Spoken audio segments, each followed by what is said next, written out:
Hello friends, welcome on your YouTube channel Raj study point. Friends, आज मैं आपको पढ़ाऊंगी psychology का फर्स्ट चैप्टर बाल विकास एवं बाल मनोविज्ञान, जो हर टीचिंग एग्जाम के लिए बहुत ही इंपॉर्टेंट है। अगर आप कोई टैट एग्ज़ाम देना चाहते हैं, जैसे कि सी टैट, यूपी टैट, रीट और सभी टैट परीक्षाओं के लिए ये वीडियो आपके लिए बहुत ही हेल्पफुल रहेगी।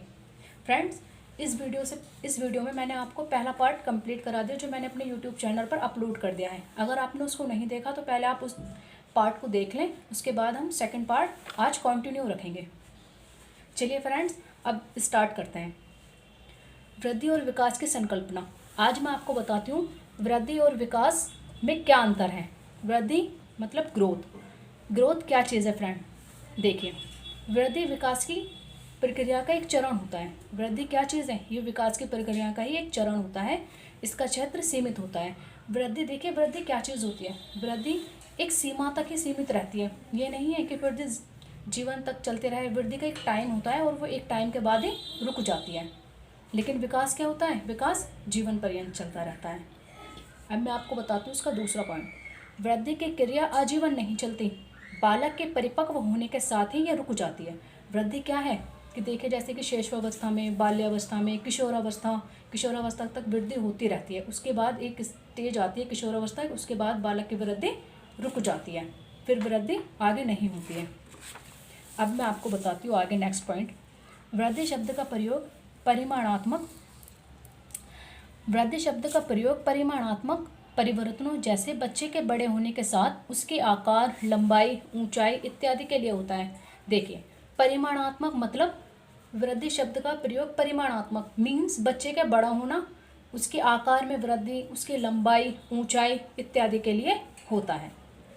अब मैं आपको बताती हूँ विकास क्या है। देखिए, विकास के बारे में मैं आपको पहले भी अपने पार्ट में बता चुकी हूँ। अब आप दोबारा से इसे समझें कि विकास क्या चीज़ है। देखिए, विकास शब्द का प्रयोग परिमाणात्मक परिवर्तनों के साथ साथ व्यवहारिक परिवर्तनों के लिए भी होता है। देखिए फ्रेंड्स, परिमाणात्मक परिवर्तन, जैसे कि मैंने भी आपको बताया कि परिमाणात्मक परिवर्तन का मतलब होता है शरीर में परिवर्तन, ऊंचाई में परिवर्तन, लंबाई, जैसे ही इसमें वृद्धि होती है तो इसी को कहते हैं परिमाणात्मक परिवर्तन। और विकास क्या होता है? विकास में परिमाणात्मक परिवर्तन के साथ साथ मानसिक परिवर्तन भी होता है। जैसे कि बच्चे के व्यवहार में सुधार हो जाता है, बच्चे की कार्य क्षमता में वृद्धि हो जाती है। तो ये सब चीज़ें किस में आती हैं? विकास में। अब मैं आपको बताती हूँ विकास का अगला पॉइंट। विकास अपना एक विस्तृत अर्थ रखता है। वृद्धि इसी का एक भाग है। देखिए फ्रेंड, विकास खुद में ही बहुत बड़ा अर्थ रखता है। जैसे कि क्योंकि वृद्धि क्या है कि वृद्धि एक टाइम पीरियड में आकर स्टॉप हो जाती है, लेकिन विकास हमारा कॉन्टिन्यूसली चलता रहता है। ये कभी नहीं रुकता। हम हर दिन कहीं ना कहीं से कुछ ना कुछ सीखते रहते हैं, तो इसी को कहा जाता है विकास। अब मैं आपको बताती हूँ नेक्स्ट पॉइंट। विकास एक सतत प्रक्रिया है। जैसा कि मैंने भी आपको बताया कि विकास सतत प्रक्रिया मतलब विकास निरंतर होता रहता है। बालक के परिपक्व होने के बाद भी ये चलता रहता है। ये प्रक्रिया क्या होती है कि बालक अगर परिपक्व भी हो जाता है ना, उसके बाद भी विकास की प्रक्रिया कॉन्टिन्यूसली चलती रहती है। बच्चा मैच्योर हो गया, उसके बाद भी वो हर दिन कहीं ना कहीं से कुछ ना कुछ सीखता ही रहता है। इसी को क्या कहते हैं? हर दिन सीखना ही क्या कहलाता है? विकास कहलाता है। चलिए फ्रेंड्स, अब मैं आपको बताती हूँ विकास की व वृद्धि की परिभाषाएं बताती हूँ, जो एग्ज़ाम के पॉइंट ऑफ व्यू से बहुत ही इंपॉर्टेंट है। अगर आप यूपी टैट एग्ज़ाम देना चाहते हैं तो उनके पॉइंट ऑफ व्यू से, उस एग्ज़ाम के पॉइंट ऑफ व्यू से तो ये बहुत ही इंपॉर्टेंट है।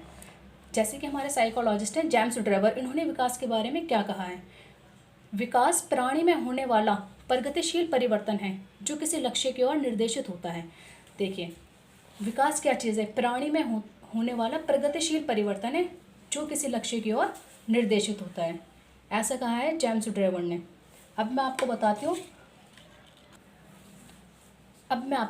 नेक्स्ट साइकोलॉजिस्ट गेसल के बारे में कि उन्होंने क्या कहा है विकास से रिलेटेड। विकास एक प्रकार का परिवर्तन है जिसके द्वारा बालक में नवीन विशेषताएं, नवीन गुणों और क्षमताओं का विकास होता है। नेक्स्ट साइकोलॉजिस्ट हर्लोग, इन्होंने क्या बोला है? शारीरिक अंगों की लंबाई, भार में वृद्धि, चौड़ाई में वृद्धि, मस्तिष्क के आकार व संरचना में वृद्धि ही क्या कहलाता है? विकास कहलाता है।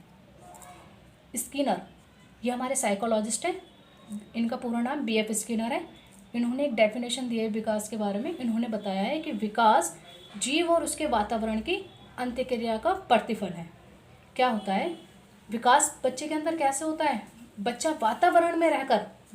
अपने वातावरण में रहकर जो कुछ सीखता है उसी को तो विकास कहते हैं। तो विकास जीव और उसके वातावरण की अंत्यक्रिया, उसके साथ में रहकर जो क्रियाएं करता है उसी का प्रतिफल है।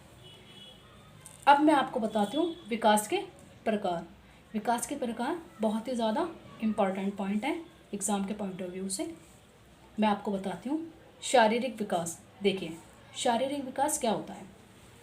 बालक के विकास का सबसे महत्वपूर्ण पक्ष उसका शारीरिक विकास है। भाई शारीरिक विकास में जो ये विकास का प्रकार है ये सबसे महत्वपूर्ण है, क्योंकि शैशवावस्था तथा बाल्यावस्था में शारीरिक विकास तीव्र गति से होता है। देखिए फ्रेंड्स, शैशवावस्था तथा बाल्यावस्था में विकास तीव्र गति से होता है। शैशवावस्था कौन सी अवस्था होती है? जन्म के बाद की अवस्था, जो जन्म से 5 वर्ष तक मानी जाती है शैशवावस्था। उसके बाद आती है बाल्यावस्था। बाल्यावस्था का टाइम पीरियड जो है वो है 6 से 12 वर्ष तक। इसी को स्कूल की प्रारंभिक एज भी कहा जाता है। बाल्यावस्था में शारीरिक विकास और शैशवावस्था में शारीरिक विकास जो होता है बहुत तीव्र गति से होता है, जबकि किशोरावस्था में शारीरिक विकास में स्थायित्व आने लगता है। यहाँ स्थायित्व आने से आशय यह है कि किशोरावस्था में आते आते बच्चे का शारीरिक विकास पूरी तरीके से हो जाता है। वंशानुक्रम, वातावरण, भोजन,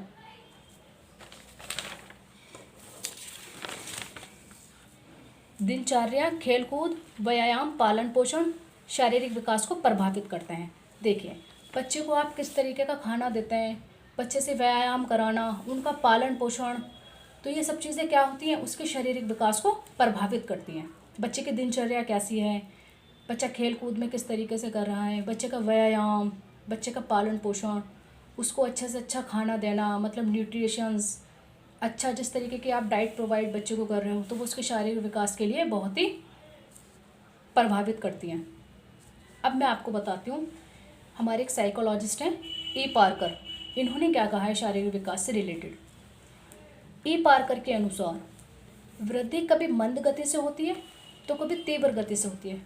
देखिए मैंने अभी आपको बताया कि वृद्धि जो है वो क्या है, कभी तो मंद गति से होती है और कभी तीव्र गति से होती है। जैसा कि मैंने अभी आपको बताया कि शैशवावस्था और बाल्यावस्था में वृद्धि तीव्र गति से होती है, लेकिन किशोरावस्था में आते आते ये इसका क्या हो जाता है, ये स्थायित्व में हो जाती है, मतलब इस शारीरिक वृद्धि पूरी तरीके से हो जाती है। वृद्धि लगातार नहीं होती, वृद्धि एक स्टेज में आने के बाद रुक जाती है, जबकि विकास क्या चीज़ है, विकास लगातार होता रहता है। चलिए फ्रेंड्स, अब मैं आपको बताती हूँ शारीरिक विकास से रिलेटेड कुछ इंपॉर्टेंट पॉइंट जो यूपी टेट के एग्ज़ाम के पॉइंट ऑफ व्यू से बहुत ही इंपॉर्टेंट है। ठीक है, सी टेट में इस तरीके का क्वेश्चंस नहीं पूछा जाता, बल्कि यूपी टेट में इस तरीके के क्वेश्चंस पूछे जाते हैं। तो इसीलिए मैंने आपको आज ये बताऊंगी। बाल्यावस्था में हड्डियों की संख्या, देखिए बाल्यावस्था में हड्डियों की संख्या 350 होती है, किशोरावस्था में यही हड्डियों की संख्या 206 हो जाती है। ऐसा फ्रेंड्स क्यों होता है कि किशोरावस्था में हमारी हड्डियों की जो संख्या है वो 206 हो जाती है? क्योंकि क्या होती है कि जो हमारी हड्डियाँ हैं ना वो संयुक्त रूप से परस्पर जुड़ जाती हैं किशोरावस्था तक, इसलिए जो हमारी हड्डियाँ बाल्यावस्था तक 350 होती हैं वो संयुक्त रूप से परस्पर जुड़कर किशोरावस्था तक 206 रह जाती हैं। अब मैं आपको एक और पॉइंट बताती हूँ शारीरिक विकास से रिलेटेड। लड़कों की जो लंबाई होती है वो 22 से 23 साल की एज तक बढ़ती रहती है, 23 साल की एज तक बढ़ती है। और लड़कियों की जो लंबाई है, देखो ये दोनों में परिवर्तन देखने को मिलता है। लड़कियों की जो लंबाई है वो सिर्फ 18 से 19 साल की एज तक लंबाई लड़कियों की बढ़ती है। अब मैं आपको बताती हूँ नेक्स्ट पॉइंट, मानसिक